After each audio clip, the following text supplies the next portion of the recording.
Selam sevgili arkadaşlar. Bu videoda Wah pedalından ve Wah pedalının nasıl kullanılabileceğinden bahsedeceğim. Ve hem Fender'le hem Gibson'la çalacağım sizin için. Bazı fikirler ve bazı riffler göstereceğim. Wah pedalının yaptığı şey aslında bir filtre koymak gitar sinyalinize. Basslarını ve tizlerini kapatıp sadece orta frekansları bırakıyor. Ve bu da aslında gitar enstrümanının bulunduğu frekans aralığı daha çok. Ve bu açık bıraktığı orta frekans aralığını kaydırıyor, filtreliyor. Yani birazcık farklı frekanslarda ufak ufak oynuyor. Ve bu da bize farklı bir duyum elde etmemizi sağlıyor. Bir filtreli duyum elde etmemizi sağlıyor. Wah pedalımızı tabii ayağımıza basarak aktive edebildiklerimiz var. Benim Wah pedalım Morley Bad Horsey ve direkt bastığınız zaman aktive oluyor. Yani bazılarını sert basıp düğmeyle aktive etmeniz gerekiyor. Mesela Dunlop Cry Baby'lerin bir kısmı öyle. Ama benimki direkt aktive olanlardan. Örneğin bazı riffler çalabiliriz bununla. Mesela Yavuz Çetin'in Yaşamak İstemem riffinde kullandığı yine bir Wah'lı bölüm var. Wah'lı katman var.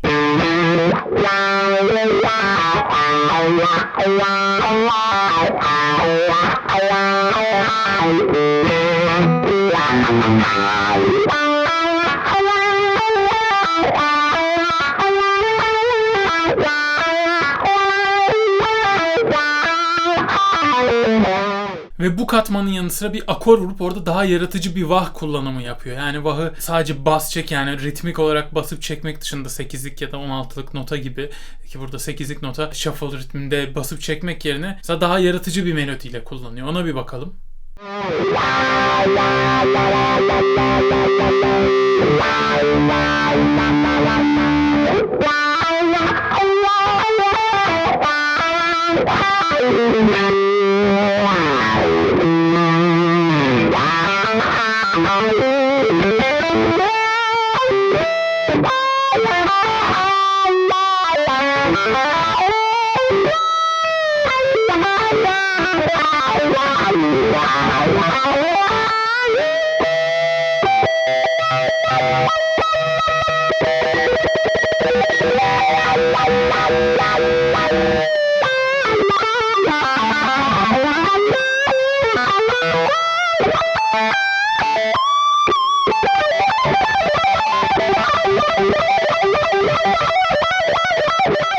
Tabii ki Wah pedalını güzel kullanım yerlerinden birisi bendler. Yani çeyrek bendler, tam ses bendler, yarım ses bendler, bunların hepsinde denemek ve işte farklı zamanlamalarla, farklı hissiyatlarla denemenizde fayda var.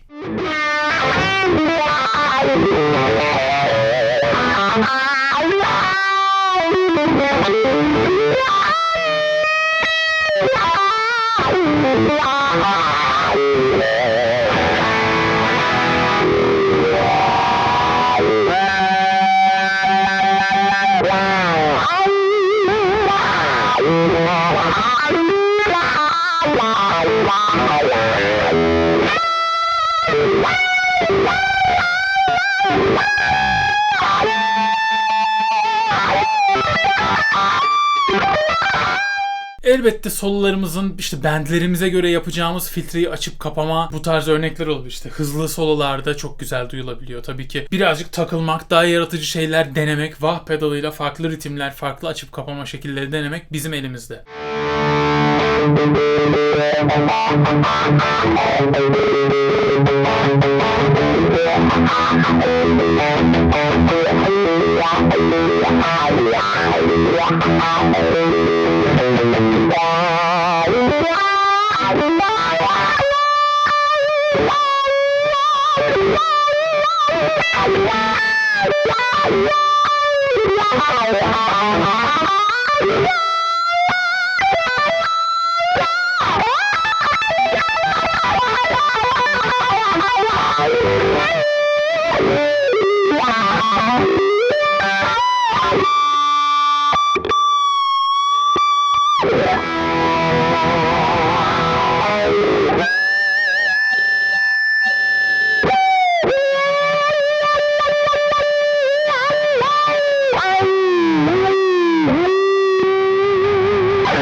Diğer gitarımıza geçelim ve diğer gitarımızda da Benzer şekilde Vah fikirlerini konuşalım. Bakalım nasıl olacak yakın çekimden. Tekrar eden licklerle, tekrar eden riffler, oldukça kullanımı keyifli duyulan bir pedal.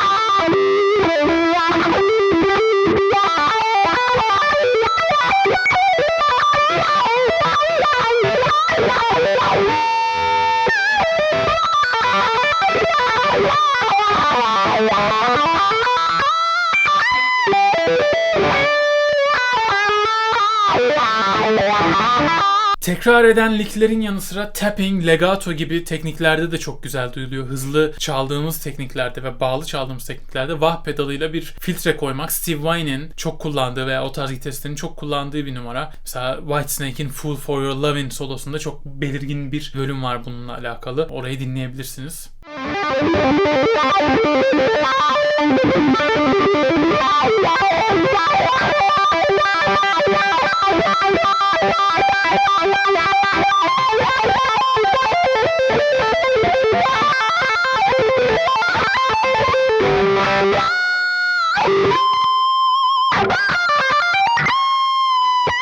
Bu tarz numaraları öğrenmek istiyorsanız, tapping, legato gibi tekniklerde gelişmek istiyorsanız bu konularla ilgili çok detaylı kurslarım var Müzik Üniversitesi'nde. Bu kurslarıma göz atabilir, çalışabilirsiniz. Ayrıca Müzik Üniversitesi'nde her cuma canlı yayın yapıyorum öğrencilerimize özel ve performans geri bildirimi yapıyorum. Çok keyifli canlı yayınlar oluyor. Üye olan arkadaşlarım video performanslarını gönderiyor. Biz de hep birlikte izleyip birlikte üzerine analiz yapıyoruz ve herkes birbirinden öğrenmiş oluyor bu şekilde. Wah pedalını kullanmayı sevdiğim şekillerden birisi de sweep, yani taramak. Yavaş yavaş açıp kapamak. Bunu farklı şekillerde yapabiliriz. Birkaç örnek bakalım bunlardan.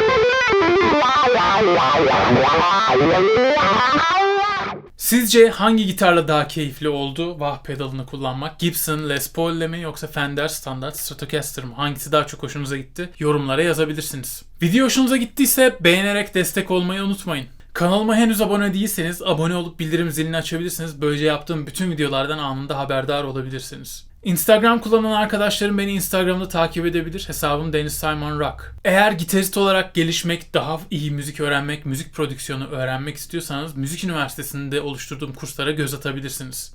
Kendinize iyi bakın, rock'n'roll'la kalın. Sonraki videolarda görüşmek üzere, hoşça kalın.